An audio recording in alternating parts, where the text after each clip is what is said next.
Hello guys, 30Kல ஒரு சூப்பரான ஒரு எடிட்டிங் பிசி செய்ய போகிறோம்.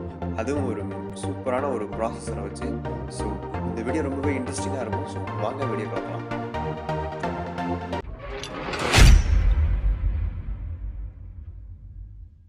ஸோ இந்த பட்ஜெட்டில் வந்து ஒரு Ryzen 5 ப்ராசஸர் தான் நம்ம யூஸ் பண்ணியிருக்கோம்.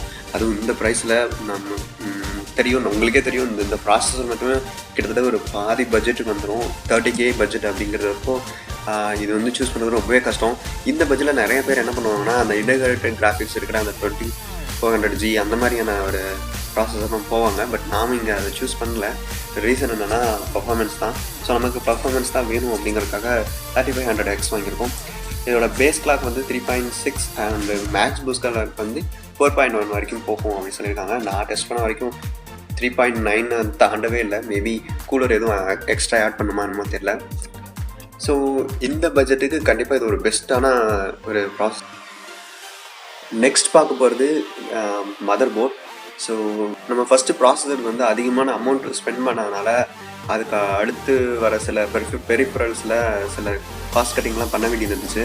ஸோ அதனால தான் நான் ஜிகாபைட் A320 அப்படிங்கிற ஒரு பேசிக்கான ஒரு மதர் போர்டுக்கு போக வேண்டிய சுச்சுவேஷன். ஸோ பட் அந்த மதர் போர்டு வந்து சப்போர்ட் பண்ணுவோன்னா கண்டிப்பாக உங்களுக்கு சாலிடாக இருக்கும். ஆக்சுவலாக நான் யூஸ் பண்ண வரைக்குமே நானே நம்பலை. பட் யூஸ் பண்ணி பார்த்ததுக்கப்புறம் பர்ஃபார்மன்ஸ் சத்தியமாக சூப்பராக இருந்துச்சு. நான் எதிர்பார்த்ததை விட நல்லாவே இருந்துச்சு. ஸோ இதில் நீங்கள் M.2 போகிறதா இருந்தாலும் போட்டுக்கலாம். அது மட்டும் இல்லாமல் பட்ஜெட் அப்படிங்கிறனால நம்ம சில விஷயங்களை வந்து கண்டிப்பாக குறைச்சே தான் ஆகணும். நம்ம என்ன தான் பண்ணாலும் அதுக்கு மேலே கொண்டு போக முடியல. ஸோ அதனால் நான் இதுலேயே எடுத்து ஸ்டக்காகி நின்றுட்டேன். ஸோ நான் அதுக்கு வந்து வேறு எதுக்கு எனக்கு தேவையும் படலை. இதில் வந்து 2 டிம் ஸ்லாட் இருக்குது. கண்டிப்பாக நான் 16GB மேலே போட போகிறதும் கிடையாது. அது இப்போதைக்கு நம்ம 8GB தான் போட போகிறோம். இது வந்து எனக்கு ஓகேவாக இருந்துச்சு, சாலிடாகவும் இருந்துச்சு. ஸோ அதனால் நான் இதை வாங்கிட்டேன். அதுக்கப்புறம் வந்து SSD. இன்னைக்கு டேட்டில் வந்து ஒரு எடிட்டிங் பிசி பண்ணுறோன்னா கண்டிப்பாக SSD போடுறது ரொம்ப மஸ்ட்டுன்னு நான் நினைக்கிறேன். ஏன்னா அந்தளவுக்கு பர்ஃபார்மன்ஸ் டிஃப்ரென்ஸ் இருந்துச்சு. நான் ஃபஸ்ட்டு ஹார்ட் டிஸ்க் யூஸ் பண்ணிட்டு SSDக்கு மாறும்போது ரொம்பவே சூப்பராக இருந்துச்சு. ஃபாஸ்ட்டும் சரி, பூட்டிங் டைமும் சரி. நீங்கள் ப்ரீமியர் ப்ரோ ஓப்பன் பண்ணால் கூட சட்டுன்னு ஓப்பன் ஆச்சு. வெறும் ஒரு 10 செகண்ட் கூட ஆகலை, ஓப்பன் ஆயிடுச்சு. பட் இதுவே நீங்கள் ஒரு ஹார்ட் டிஸ்க் வச்சுருந்தீங்கன்னா அது பாட்டு ஒரு 30-40 செகண்ட் இருக்கும். ஸோ அந்த விஷயத்தில் வந்து ஒரு SSD போகிறது வந்து ரொம்பவே நல்லது. பட் எக்ஸ்ட்ரலாக ஒரு 500GB என்கிட்ட ஒரு ஹார்ட் டிஸ்க் இருந்துச்சு. ஸோ அதனால் நான் அதை ஆட் பண்ணிக்கிட்டேன். இதில் வந்து விண்டோஸ் வந்து இன்ஸ்டால் பண்ணிட்டு அதுக்கப்புறம் நீங்கள் பேசிக் சாஃப்ட்வேர்ஸ் இதில் ஹை எண்ட், அது இப்போ ப்ரீமியர் ப்ரோ இந்த மாதிரி எடிட்டிங் சாஃப்ட்வேர்ஸ்லாம் நீங்கள் இதில் இன்ஸ்டால் பண்ணும்போது உங்களுக்கு பர்ஃபார்மன்ஸ் வந்து ரொம்பவே சூப்பராக இருக்கும். கிராஃபிக்ஸ் கார்டு, ஸோ உங்களுக்கு நல்லாவே தெரிஞ்சிருக்கும். இது வந்து ஒரு பேசிக்கான கிராஃபிக்ஸ் கார்டு தான் 710. ஆக்சுவலாக இது வந்து அசஸோட ஒரு கிராஃபிக்ஸ் கார்டு தான்.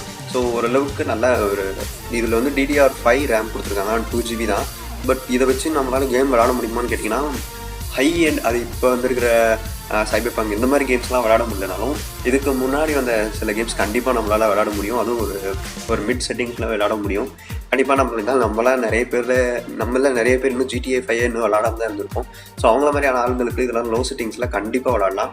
அது மட்டும் இல்லாமல் இதில் ஃப்ரீ ஃபயர், PUBG இதெல்லாம் நீங்கள் தாராளமாக விளையாடலாம். இது வந்து சூப்பராகவே இருக்குது. நான் ஃப்ரீ ஃபயர் விளையாடுவேன். ஸோ அதில் நான் அல்ட்ரா செட்டிங்ஸில் வச்சு விளையாண்டு பார்த்துட்டேன். ஸோ இது ரொம்பவே சூப்பரான பர்ஃபார்மன்ஸ் கொடுக்குது. கண்டிப்பாக நீங்கள் வேணும்னு கேட்டிங்கன்னா அதை பற்றின வீடியோவும் நான் போடுறேன் தனியாக. அடுத்து ரேம் 3000 MHz கொண்ட ஒரு ரேம். இது வந்து சிங்கிள் சேனலில் தான் போட போகிறேன். ஏன்னா இப்போதைக்கு பட்ஜெட் கிடையாது. ஸோ வெறும் 8GB தான் போட போகிறேன். ஃபஸ்ட்டு வந்து நான் ஒரு குரூஷியல்லேருந்து ஒரு ரேம் வாங்கியிருந்தேன். பட் அது வந்து எப்படின்னு வைங்களேன், ஒரு 2500 MHz தான் ஒர்க் ஆகும். பட் 3000 MHz போகிறது எனக்கு பெட்டர்னு தோணுச்சு. ஸோ அதனால் நான் கார்சர்லேருந்து வெஞ்சன்ஸ் LPX M8GB ஒரு ஸ்டிக் வாங்கியிருக்கேன். ஸோ ஃப்யூச்சரில் எனக்கு தேவைப்படும் போது நான் கண்டிப்பாக அப்கிரேட் பண்ணிப்பேன். அடுத்ததாக பார்க்க போகிறது வந்து ஃபிங்கர்ஸ் கம்பெனிலேருந்து ஒரு கேபினெட் வாங்கியிருந்தோம். ஆக்சுவலாக நான் ஃபஸ்ட்டு வாங்கும்போது என்னடா இது வாங்குகிறோமே அப்படின்னு யோசிச்சு தான் வாங்கினேன். இது ஜஸ்ட் ஒரு 2500 தான் நினைக்கிறேன். பட் இதுலேயே இன்க்ளூடடாக வந்து அந்த வேணால் SMBSஸும் சேர்ந்து வந்துடும். ஸோ அதனால் உங்களுக்கு வந்து ஒரு 3000 வந்து இதில் வந்து நீங்கள் சேவ் பண்ணலாம். ஸோ இவ்வளோ Ryzen 5 போட்டிருக்கோம், டெடிக்கேட்டட் கிராஃபிக்ஸ் கார்டு போட்டிருக்கோம். ஸோ இதுக்கு வந்து பவர் சப்ளை போதுமானா கண்டிப்பாக போதும். 1 இயர் வாரண்டியோடு கொடுத்துருக்காங்க. ஸோ நோ ப்ராப்ளம், எந்த பிரச்சனையும் வராது. இன்கேஸ் நீங்கள் இதில் உங்களுக்கு சாலிடான ஒரு சாலிடாக தோணல அப்படின்னு நினச்சிங்கன்னா நீங்கள் கண்டிப்பாக வேறு கேபினெட் போகலாம். பட் வேறு கேபினெட் போனீங்கன்னா இனிமேல் கொஞ்சம் காஸ்ட் வைஸ் கொஞ்சம் இன்க்ரீஸ் ஆகும்.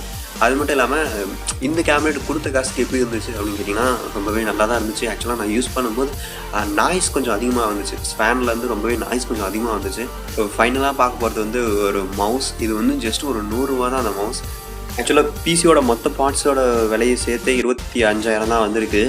ஆனால் ஜிஎஸ்டி சேரும்போது கிட்டத்தட்ட ஒரு 5,000 ரூபா எக்ஸ்ட்ராவாக வந்திருக்கு. மேபி நீங்கள் சென்னையில் ரிஜிஸ்ட்ரேட் இந்த மாதிரியான கடைகளில் ட்ரை பண்ணும்போது ஜிஎஸ்டி இல்லாமல் தரதாக நான் கேள்விப்பட்டேன். ஸோ அந்த மாதிரி ஏரியாவில் செக் பண்ணும்போது இந்த 5,000ங்கிறது மேபி நீங்கள் எக்ஸ்ட்ராவாக எதாவது வாங்குறதுக்கு யூஸ் ஆகும். ஒரு B450 மதர் போர்டு இல்லைனா ஒரு 8 GB இன்னும் கொஞ்சம் ஆட் பண்ணலாம். ஒரு 16 GB ஒரு ரேம் போட்டு ஒரு நல்ல பிசியாக கொஞ்சம் உங்களுக்கு வந்து பில்ட் ஆகி வரும். பட் அதுக்கு முன்னாடி வந்து அந்த கடையை பற்றி ஃபுல்லாக தெரிஞ்சுக்கோங்க. ஒரு நல்ல சாலிடாக உங்களுக்கு வந்து ஒரு நம்பிக்கை இருக்கும் பட்சத்தில் நீங்கள் அதை ட்ரை பண்ணுங்கள். ஸோ அவ்வளோதான் கைஸ், இந்த வீடியோ இந்த பிசியை வச்சு என்னென்னலாம் பண்ண முடியும் அப்படிங்கிற வந்து நெக்ஸ்ட் வீடியோவில் போடலான்னு இருக்கேன். ஸோ அதுக்கு வந்து உங்களோட சப்போர்ட் வேணும். ஸோ எந்த மாதிரியான வீடியோலாம் உங்களுக்கு வேணும்னு சொல்லுங்கள். ஆக்சுவலாக இந்த ஃப்ரீ ஃபயர் ட்ரைன் பண்ணி பார்க்குறதா, இல்லை பப்ஜி இந்த மாதிரி ஏதாவது ஒரு கேம் ஆர் வீடியோ எடிட்டிங் எப்படி இந்த ரெண்டர் ஆகுது, ஸோ இந்த மாதிரி வீடியோலாம் போடலான்னு இருக்கேன். ஸோ அதை பற்றி உங்களோட ஒப்பீனியன் என்ன அப்படிங்கிறத வந்து கீழே கமெண்ட்டில் சொல்லுங்கள். ஸோ போகிறதுக்கு முன்னாடி சப்ஸ்கிரைப் பண்ணிட்டு போயிருங்க. தேங்க்யூ ஃபார் வாட்சிங்.